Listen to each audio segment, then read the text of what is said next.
we find so much more in common than we do differences. But in the neighborhoods, there are, again, some differences, and I don't mean to harp on the differences because I want to hear about the things that are going on, but there are certain neighborhoods in the city of St. Louis that have much higher crime. There are certain cities or neighborhoods in the city of St. Louis that have higher unemployment rate.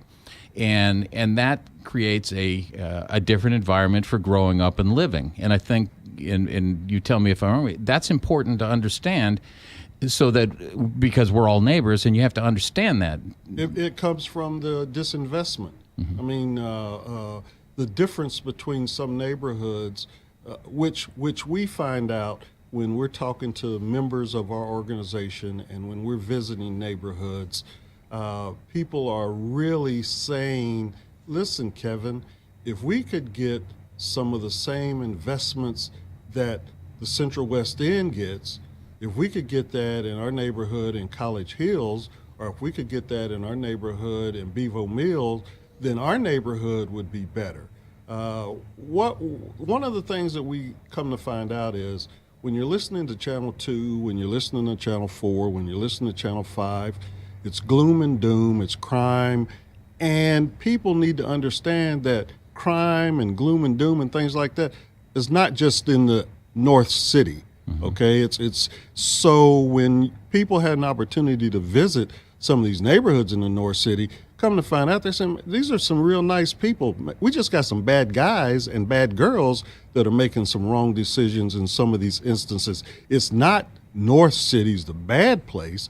It's not South City the bad place. It's just some bad apples there that are causing some problems. So when people see and listen and hear the news, they come to find out, hey, I just visited up there. I know these people. These are great people. What's going on?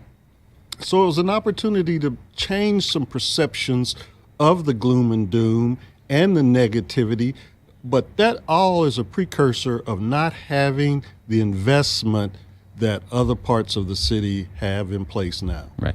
Now, Saturday, you just had one of these events. It was at the Compton Heights Christian Church. What neighborhoods did you bring together this past Saturday? We brought the 14 neighborhoods that participated all along the way. 7 Saturdays, we would have 2 different groups come together. We brought all those groups back together. There was at least 2 representatives from all of those groups at this final meeting that we had on Saturday. And it was an opportunity to hear about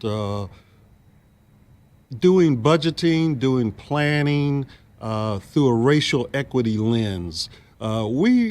During those 7 events, we probably had much more of a feel-good, let's meet new neighbors, let's kind of talk.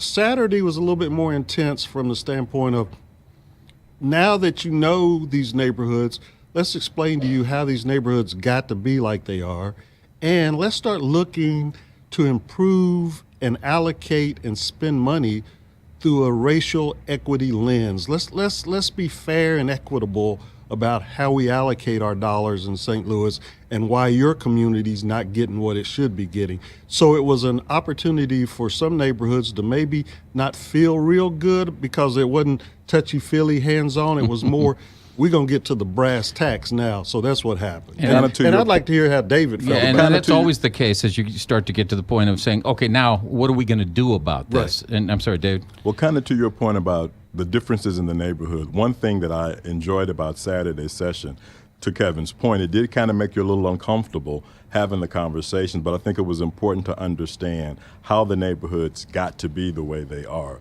Redlining and restrictive covenants that led to the disinvestment in the neighborhoods, which all leads to the current condition. It's kind of just compounded. And part of the conversation in this program is now we understand why and how we got to this point.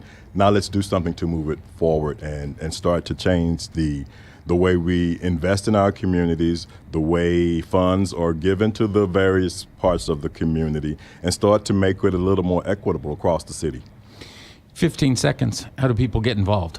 Well, what they really need to do is talk to CREA, Charles Bryson, and the folk for the city to say, let's continue making this happen. But meanwhile, you can get in touch with us through our website, www.slaco-mo.org. Thank you very much. Thank Thank you.